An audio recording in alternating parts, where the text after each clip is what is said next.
नमस्कार, आप देख रहे हैं एनएमएफ न्यूज और मैं हूं आपके साथ शावनी पटनायक।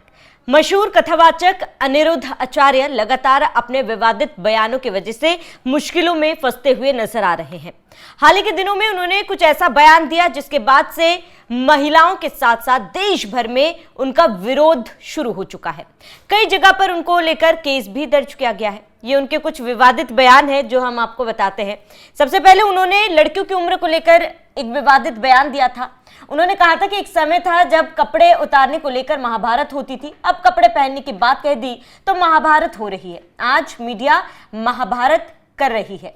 दूसरा विवादित बयान, 25 साल की उम्र तक लड़कियां पूरी तरह परिपक्व हो जाती हैं, जिसके कारण देर से शादी करने पर प्री मैरिटल रिलेशनशिप की संभावना बढ़ जाती है। तीसरा बयान, आप कैसी बहू चाहती हो जो लिव इन में रहकर आई हो? क्या आप में से कोई भी मां अपने बेटे के लिए लिव इन में रहने वाली बहू चाहेगी? अनिरुद्ध आचार्य का ये बयान लगातार विवादों में रहा। उन्होंने कहा कि लिव इन में रहना गलत, तो लोगों ने मेरा विरोध किया क्योंकि हमने सत्य बोला है।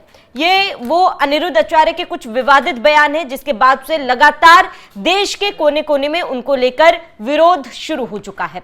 यही नहीं, संत समाज ने भी इसको लेकर मोर्चा खोल दिया है। खास तौर पर आपको बता दें कि मथुरा वृंदावन में, जहां पर अनिरुद्ध आचार्य का आश्रम लगता है, दरबार लगता है, जहां पर लोग उन्हें सुनने के लिए पहुंचते हैं, वहां के साधु संतों ने इनके खिलाफ मोर्चा खोला। उन्होंने महापंचायत बुलाई और उसके बाद उन्होंने ये फैसला लिया कि अनिरुद्ध आचार्य को अपना बयान सोच समझकर देना होगा। अब लगातार उनकी निगरानी की जाएगी और अगर इसके बाद वो कुछ भी अनगढ़ बयान देते हुए नजर आए, उनका कोई भी बयान सामने आया, तो उन्हें मथुरा वृंदावन में रहने का कोई भी हक नहीं है। उन्हें मथुरा वृंदावन छोड़कर जाना पड़ेगा। बता दें, ये केवल संत समाज का विरोध नहीं है। देश भर में अलग अलग कोने से लोग उनके इस तरीके की टिप्पणी, बयानों की निंदा कर रहे हैं। महिलाओं को लेकर उन्होंने जिस तरीके का बयान दिया था, जब विवाद हुआ, उन्होंने सबसे पहले माफी मांगी थी। उन्होंने कहा कि मेरे वीडियो को तोड़ मरोड़ कर पेश किया गया है, मीडिया में गलत तरीके से प्रेजेंट किया गया है।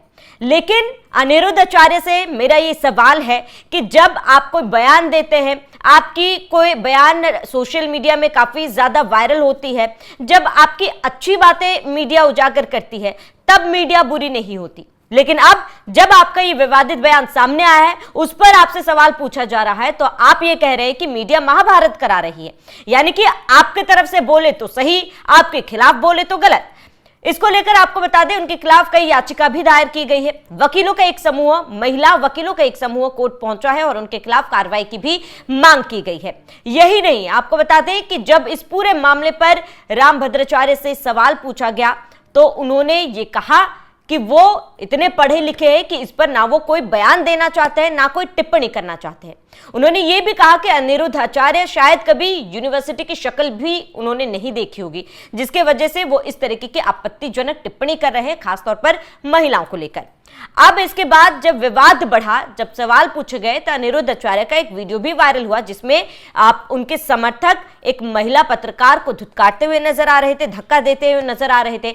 महिला पत्रकार लगातार उनसे उनके इस बयान को लेकर सवाल कर रही थी, लेकिन इसी बीच उनके समर्थकों ने महिला पत्रकार को धक्का मारा।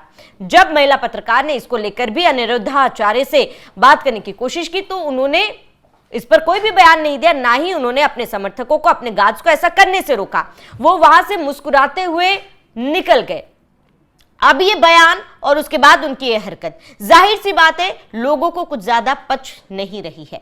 अब इनको लेकर लगातार विवाद बढ़ता जा रहा है। संत समाज ने उनको चेतावनी भी दी है और इसके बाद संत समाज ने साफ कहा है कि अगर अनिरुद्ध आचार्य इस तरीके के बयान देंगे तो उन्हें मथुरा वृंदावन से बाहर जाना पड़ेगा। मथुरा वृंदावन में आपको बता दें कि उनके समर्थकों की संख्या काफी ज्यादा है। अनिरुद्ध आचार्य को सुनने के लिए लोग हजारों लाखों की संख्या में उनकी कथा सुनने के लिए वहां पर पहुंचते हैं। और अब जब से विवाद हुआ है, संत समाज के महापंचायत में बैठक हुई और उन्होंने कहा कि अब उनके हर कथा की निगरानी की जाएगी। अनिरुद्ध आचार्य की बात की जाए तो कुछ सालों से सोशल मीडिया पर वो काफी ज्यादा ट्रेंड करते हैं। उनकी जो वीडियोस है वो मिम्स मटेरियल के तौर पर इस्तेमाल की जाती है। लोग काफी ज्यादा पसंद भी करते हैं, उनके कई बयानों का समर्थन भी करते हैं, लेकिन उनके कई बयानों को लेकर वो विवादों में रहे। लेकिन हाल ही के दिनों में जिस तरीके से लड़कियों को लेकर, महिलाओं को लेकर उन्होंने टिप्पणी की है, जाहिर सी बात है वो स्वीकार्य नहीं है, वो निंदनीय है। जब इसको लेकर पहले विरोध किया जा रहा था तब उन्होंने माफी तक मांगी थी, लेकिन अब अनिरुद्ध आचार्य ये कह रहे हैं कि मैंने गलत क्या कहा है, मुझे फंसाने की कोशिश की जा रही है और कहीं ना कहीं एक महाभारत मीडिया की तरफ से छेड़ने की कोशिश की जा रही है।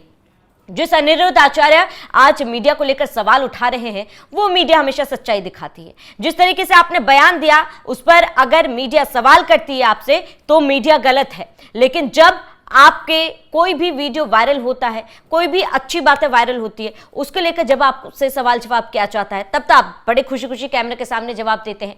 अब आप ही के इस तरीके से अनगल बयानबाजी से जब सवाल उठ रहे हैं तो अब मीडिया ही गलत साबित हो गई।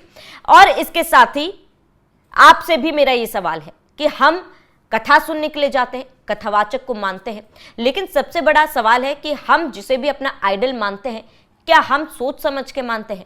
हम किसी से भी इन्फ्लुएंस होते हैं, चाहे हम सोशल मीडिया इन्फ्लुएंसर की बात कर ले, अनिरुद्ध आचार्य जैसे कथावाचकों की बात कर ले, क्योंकि भारी संख्या में अब कथावाचक सामने आते हैं, काफ़ी ज़्यादा सोशल मीडिया पर भी ट्रेंड करते हैं, भारी संख्या में लोग कथावाचकों की कथा सुनने के लिए भी पहुंचते हैं। लेकिन क्या हम एक बार भी ये सोचते हैं कि जिन्हें हम मानते हैं, जिन्हें हम सुनने जाते हैं, उनके पीछे की कहानी दरअसल है क्या, उनकी सोच है क्या? जिस तरीके के बयान अनिरुद्ध आचार्य ने दिया है इसमें जाहिर सी बात है उनके कई समर्थकों की आंखें तो खुली होंगी, क्योंकि उनके समर्थक भी उनके इस बयान की निंदा कर रहे हैं। जिस देश में बेटियां, महिलाओं का सम्मान किया जाता है, उन्हीं को लेकर इस तरीके से बयानबाजी, इस तरीके की सोच अनिरुद्ध आचार्य की है, उसको लेकर हर जगह विवाद हो रहा है। फिलहाल उनको लेकर केस भी दर्ज कर लिया गया है जिस पर कार्रवाई शुरू होगी। उनकी मुश्किलें लगातार बढ़ती जा रही है, लेकिन यह अनिरुद्ध आचार्य को भी सोचना होगा कि किस तरीके के बयान उनके तरफ से दिए जा रहे, क्योंकि उनके बयान को सुनने के लिए बच्चों से लेकर बूढ़े तक उनके कथावाचक में उन्हें सुनने के लिए पहुंचते हैं। इसलिए जब भी हम कोई भी बात कहते हैं, करते हैं, जब हमें लाखों करोड़ों लोग सुनते हैं और मानते हैं तो हमें सोच समझ के टिप्पणी करनी चाहिए, क्योंकि जो प्यार हमने कमाया है उसे खोने में, उसे कमाने में हमें सालों लग जाते हैं, लेकिन खोने में हमें 2 पल नहीं लगते। फिलहाल अनिरुद्ध आचार्य के इस पूरे विवादित बयानों को लेकर आपका क्या कहना है? जिस तरीके से उन्होंने महिलाओं को लेकर, लड़कियों को लेकर टिप्पणी की है, उसको लेकर आपका क्या कहना है? इस तरीके के जो कथावाचक है जिनका समय समय पर बयान सामने आते हैं, जिसका विरोध किया जाता है, इन कथावाचकों पर आपका क्या कहना है? हमें कमेंट कर जरूर बताएं। साथ ही बने रहिए एनएमएफ न्यूज के साथ।